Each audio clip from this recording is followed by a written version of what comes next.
Welcome to Haripriya's media.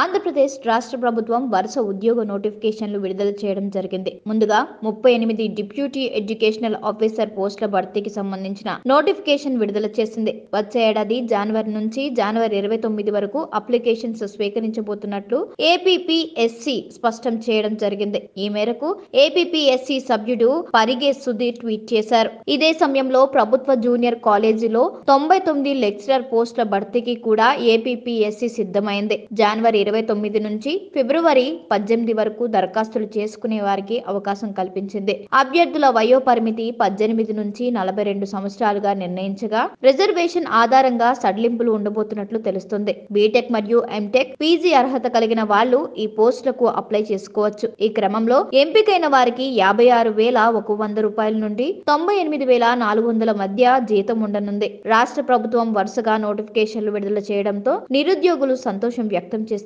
Andhra Pradesh రాష్ట్రంలో మరో 3 నెలల్లో ఎన్నికలు రాబోతున్నాయి. ఇప్పటికే ఎన్నికల సంఘం అధికారులు రాష్ట్రంలో పర్యటించడం జరిగింది. 2019 ఎన్నికల కంటే ముందుగానే ఈసారి 2024 ఎన్నికలు రాబోతున్నట్లు వార్తలు వస్తున్నాయి. ఇలాంటి సమయంలో ఆంధ్రప్రదేశ్ రాష్ట్ర ప్రభుత్వం వరుసగా ఉద్యోగ నోటిఫికేషన్ విడుదల చేయడం సంచలనంగా మారింది.